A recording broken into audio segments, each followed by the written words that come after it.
Good morning, good afternoon, or good evening. No matter what time of night or day, I'm still just as glad you stopped by the channel. So thank you ever so much. This is the Social Gospel Channel, a part of the Social Gospel Worship and Learning Center of Atlanta, Georgia. We're an online church. I am the pastor, minister, Paul J. Bern. That's Bern with an E in case anybody wants to know. And this is our Sunday message for today. This is where I blend a little American politics, end times prophecy, and the Bible all together, all in one. So this is going to be interesting. Stick with me here. Is the USA, is our country, is America in danger of becoming a failed state? Does the Bible say anything about turning it around? These are two very pertinent questions for the hour. Today, as I sit in my little apartment, I am seeing the United States of America starting to gradually become a failing country. This has nothing to do with Donald Trump. This stuff started happening a long time ago. Not failed yet, mind you, but well on its way. There are just too many things going wrong with America all at once. We have failed to adequately tackle the inherent inequality issues in our economic system. We have failed to update our system of government to the point that a constitutional convention has been needed for decades. We have failed to repair our image abroad, failed in education, in healthcare, in human rights, and in religious tolerance. In fact, we look a lot like Soviet Russia in 1990,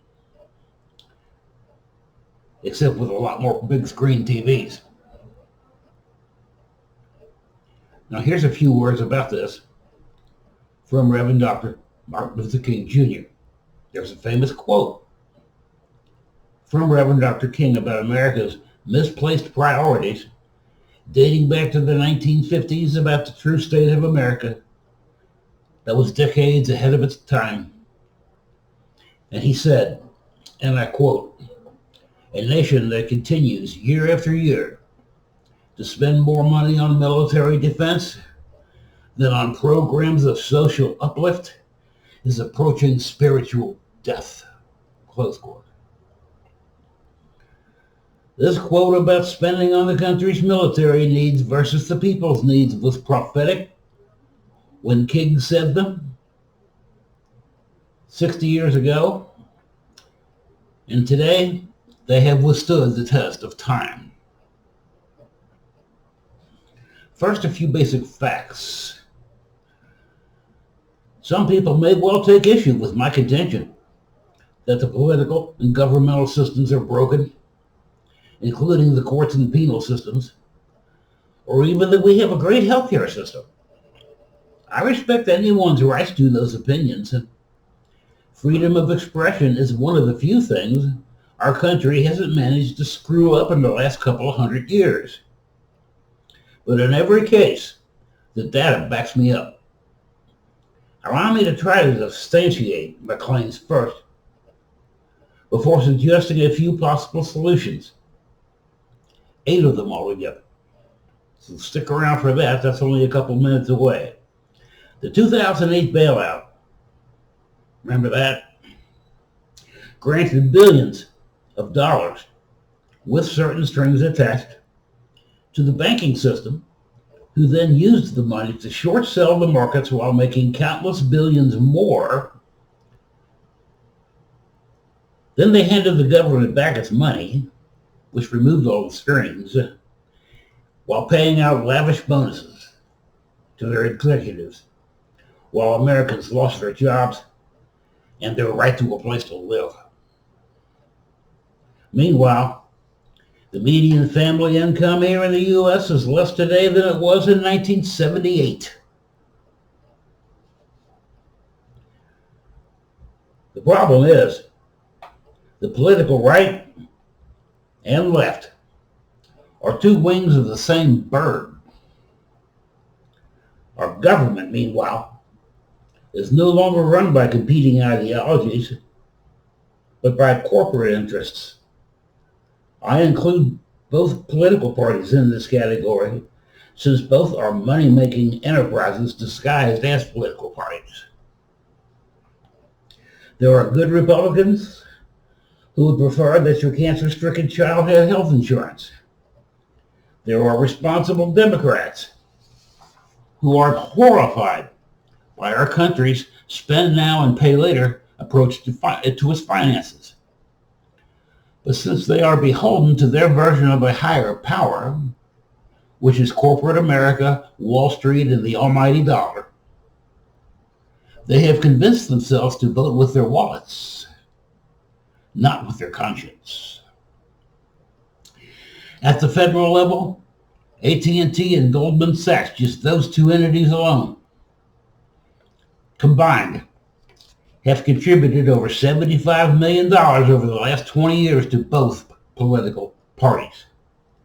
In the American Federation of State, County, and Municipal Employees, combined with the International Brotherhood of Electrical Workers, are not far behind. The words of Christ then still ring true today. Across the world, America's reputation is tarnished, perhaps irrevocably. We are seen as an economic and religious bully, and we don't seem to care. We vilify our political enemies for their human rights records and import cheap goods from countries we know to exploit child labor. We are, to much of the world, intolerable hypocrites. About this, Jesus said, "Woe to you, experts in the law.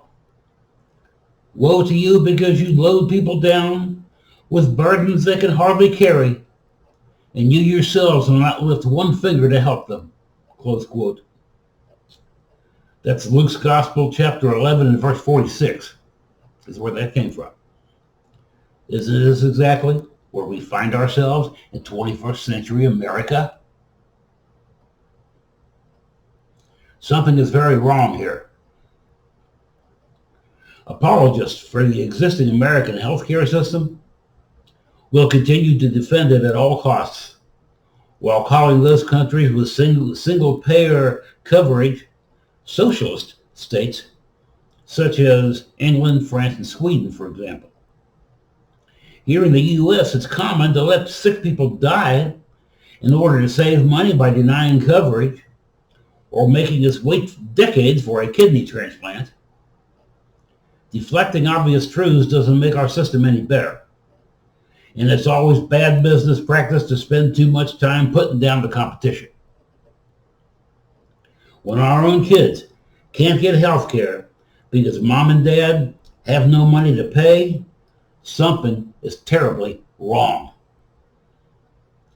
Any anthropologist will tell you that we took better care of our young when we were Neanderthals than we do today. So what's changed? Something about modern life in the U.S. has gone seriously haywire. For 1 in 6 of our citizens to remain without health insurance and no social safety net is a national disgrace. For 1 in 5 people to not know where their next meal and their next tank of gas is going to come from, again, a national disgrace. Inexcusable. We deny basic human rights to our own people. There are millions with no access to health care, higher education, or internet. Some may not like our choices, but they are inalienable rights that you should be free to exercise them as you will. Our U.S. Constitution says you can. For that, search First Amendment. Search that. We have lost our bearing and we are off course. The track America has taken over the last 50 to 60 years has been the wrong one. And America is seriously past due for a major course correction. We have let corruption, greed, the pursuit of fame, intolerance, and a stubborn refusal to acknowledge our problems almost ruin our nation. We are failing to live the American dream, and if we don't start now, our children and grandchildren will never even know what it was. I have 8 fairly radical solutions listed below that I want to read off to you.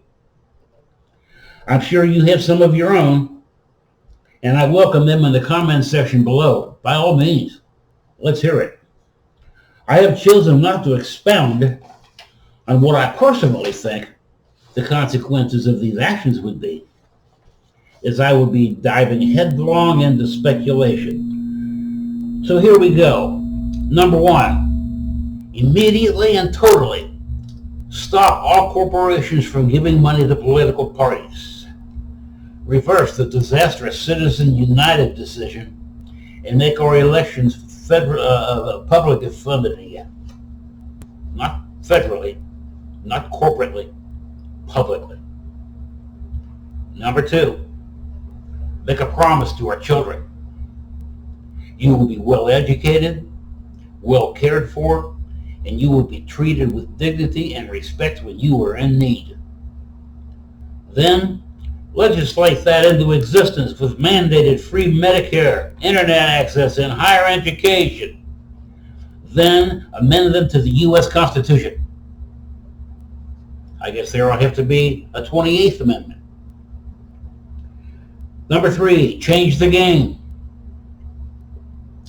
Capitalism, as it currently exists at least, must be replaced, or at the very least overhauled. I see 2 choices for the smoothest possible transition here. One would be that of a resource-based economy instead of a debt-based economic system. Another would be, and the term resource-based, search that one. You'll get a screen full on that. Another would be to make private enterprises worker-owned instead of shareholder-owned. Still another would be to make a lot of privately owned small companies into nonprofits, providing certain guidelines were met. Since we currently have less than 1% of America's population controlling the upper 99% of the cash flow, some legislative redistribution of wealth is clearly called for. Or maybe an executive order to that effect, President Trump. You hear that? We can start with worker-owned businesses instead of shareholder ownership. Public business ownership will still exist. Yes, corporations will still be around, of course. But smaller businesses, such as cooperatives, would be much better for the people in many cases. Much better for the people, meaning better for its customers and for its employees. Number 4, take a page out of the Bible and just treat everyone else with some genuine respect and unconditional love. If it was good enough for Jesus Christ, it should be good enough for you. About this, the Apostle John wrote, "This is love. Not that we loved God, but that he loved us and sent his Son as an atoning sacrifice for our sins." Dear friends, since God loved us, so we ought to love one another. Close quote. That is 1 John chapter 4, verses 10 and 11. True love for each other means unconditional love with no strings attached. Respect others and yourself as well. Leave the gays alone. Leave the blacks alone. Leave the immigrants alone. whether you think they're here legally or not. Leave the Muslims or the Christians alone too. Even the atheists. Pray for them too. Do you pray for atheists? I do. Today would be a good day to start. Because you see, when respect departs, hate and enmity are the next train along. Number 5, pay for it. Child labor is inexcusable. If it costs an extra $10 or an extra $100 to buy something that was made by willing workers, pay for the darn thing. And the same goes for government. You want health care? Pay for it. More troops? Pay for them. Tax breaks for corporations? Not a chance. They have way too many of those already. Number 6, form coalitions based on issues, not parties. Not every NRA member is anti-abortion. Not every tree-hugging hippie thinks that owning a gun is wrong. When a political party tells you how you should think and what issues should be thrown together into what bucket, you're a lot closer to communism than you think you are. Number 7, buy as little as possible. Stop burying yourselves in debt. Stop living off your darn credit cards and live within your means. What do you need a fancier house for, or a bigger one? It's almost always cheaper just to stay where you're at, unless you're trying to move out of dilapidated housing. Same goes for your car or your truck. Unless your vehicle has 300,000 miles on it, it's usually cheaper to keep it a while longer. Ditto for your clothes too, unless it's for work or school. You don't need to wear the latest styles in order to become a better person. To become a better person, you start from the inside and work your way out, not from the outside working your way in. 8th and last, we're the next great empire to fall.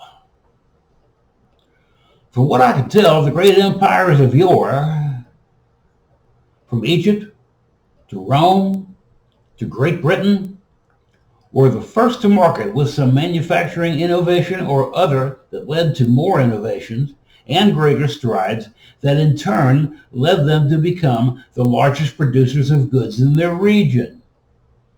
This happened to the USA from the dawn of the 20th century until the 50s. Then we began to transform into a service economy just as those others did. Producing goods is what is making China become a world powerhouse. And if we are to compete, we must produce our own stuff too. American goods are always equal to the best or better, even though they are almost never the cheapest. But if we are to reinstate our status as the world's greatest country, we need to start by supporting our own businesses and our workers. We're in a really big mess here, but if enough people commit to working together to solve our problems, we can do anything we set our minds to.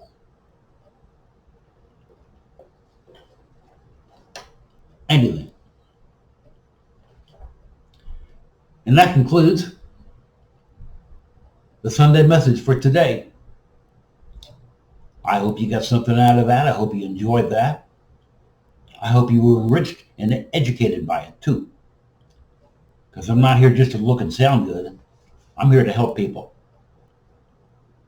Nobody pays me to do this. This is 100% volunteer work. Because I serve a higher power and his creations. All of them.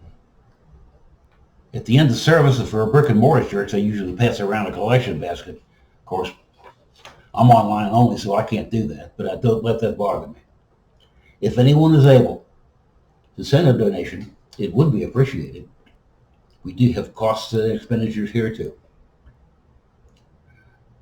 at the bottom of the page, at the bottom of the comments section, if you scroll all the way down to the bottom, the instructions for making donations will be found there. We're registered nonprofits on PayPal and on Stripe.com.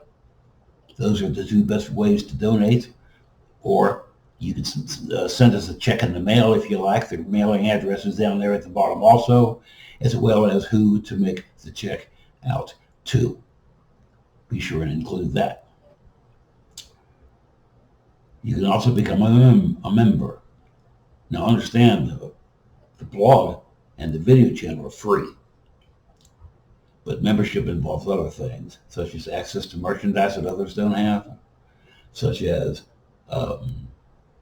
my access to my archives, which date back to 2018, as well as access to about 15,000 or so other writers posting in all different kinds of genres on both locations for the blog. The blog can be found on medium.com. At medium.com, well, those instructions are down there too. Just check that out. They'll be there for you. You'll see Medium and you'll see Substack is the other one, substack.com. Membership is $5 a month or $50 a year, which works out to 16 cents a day. You get access to all that stuff, plus special issues and offerings and even prizes that others don't have access to. Got to be a member first. You also get access, last but not least, to our weekly matinee, which comes out every Tuesday. There will be select videos pulled off the internet, some from YouTube, some from other places, that are pertinent to today's world and where we're all headed together. So you have access to all the above for $5 a month. It's a great deal.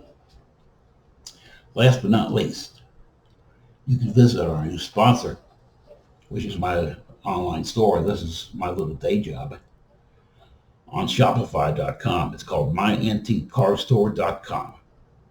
All one word, all lowercase.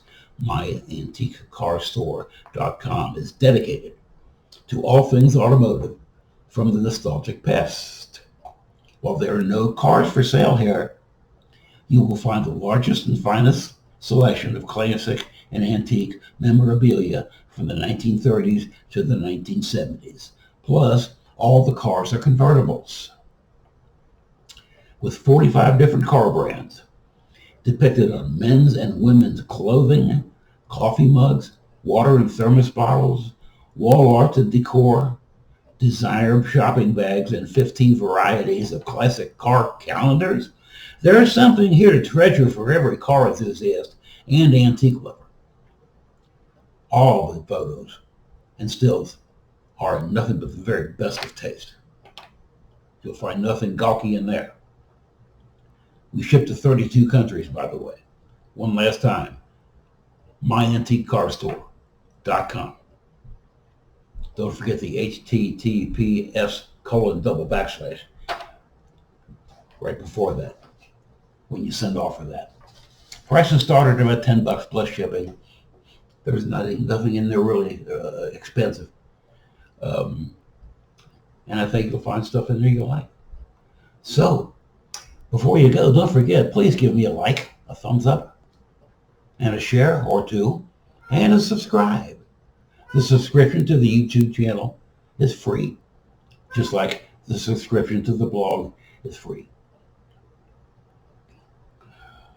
Before I go, I want to thank each and every one of you for the privilege of your time. You are also very, very much appreciated. This is Chloe, everyone, making her usual grand appearance at the very end. So, having run out of things to say, at least for this time around, everybody be blessed. Oh yes, I said be blessed. In Jesus' mighty name.